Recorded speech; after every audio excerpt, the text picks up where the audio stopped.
प्रिय छात्रों नमस्कार। एनसीईआरटी गणित कक्षा 10वीं में आपका स्वागत है। हम लोग प्रश्नावली 4.2 का प्रश्न क्रमांक 1 का दूसरा प्रश्न करेंगे।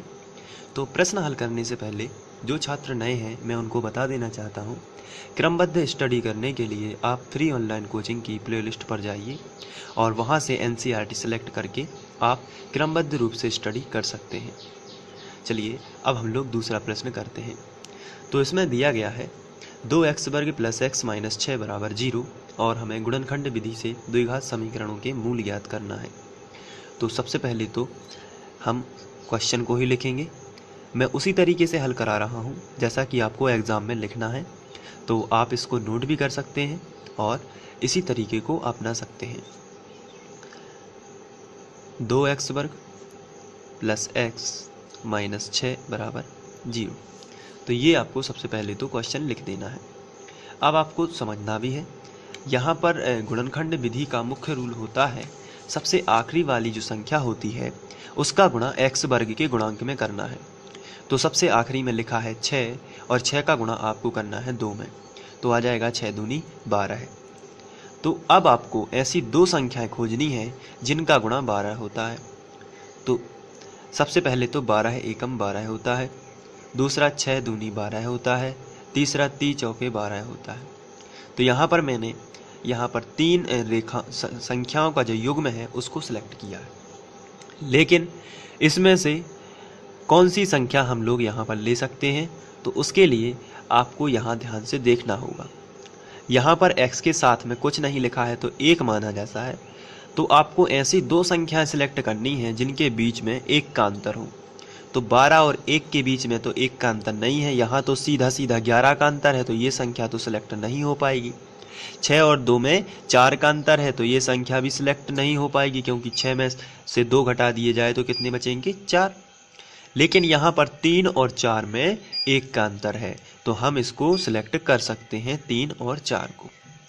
लेकिन हमें यहाँ पर जो है प्लस का 1 चाहिए, इसलिए प्लस की बड़ी संख्या कर देते हैं और माइनस की छोटी। तो 4 में से जो 3 जाएगा तो 1 ही बचेगा, यानी माइनस का 3 प्लस का 4 होगा और जब इनका गुणा होगा तो प्लस माइनस का माइनस और 4 दिया 12, यानी माइनस का 12 भी हमें मिल जाएगा जो हमें चाहिए माइनस का, और 6 दूनी 12 है। तो भले ही यहाँ पर 6 लिखा है लेकिन इसका मतलब क्या होगा, यहाँ पर 12 लिखा हुआ है। तो चलिए अब हमारी संख्याएं हैं -3x प्लस 4x। तो हम इसको यहाँ पर लिखेंगे 2x वर्ग -3x प्लस 4x। आप इसको आगे पीछे कहीं भी लिख सकते हैं, इसमें कोई प्रॉब्लम नहीं है। -6 बराबर 0। तो इस तरीके से आपको लिख देना है। अब आप यहाँ पर देख रहे होंगे कि आपको 4 पद प्राप्त हो गए हैं, 1 2 3 4। तो अब 4 पद हैं तो आप दो दो पदों में से कॉमन निकाल सकते हैं। यहाँ पर देखना है कि इन दोनों में से क्या कॉमन आ सकता है। तो यहाँ पर x है, यहाँ पर भी x है, तो x तो कॉमन आ ही जाएगा, लेकिन 2 यहाँ पर है लेकिन यहाँ पर नहीं है, और 3 यहाँ पर है तो 3 यहाँ पर नहीं है, यानी कि 2 का 3 में भाग नहीं जाएगा और 3 का 2 में नहीं जाएगा, इसलिए दोनों ही कॉमन नहीं आ पाएंगी। लेकिन x दोनों के पास है, इसलिए x को कॉमन निकाल लेते हैं। जैसे ही x को कॉमन निकालोगे तो यहाँ पर 2 तो जो है बाहर नहीं निकलेगा, इसलिए अंदर ही आ जाएगा।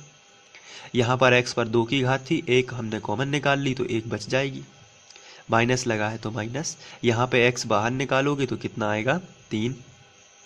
तो आप देख रहे हैं कि हमने केवल x कॉमन निकाल लिया है।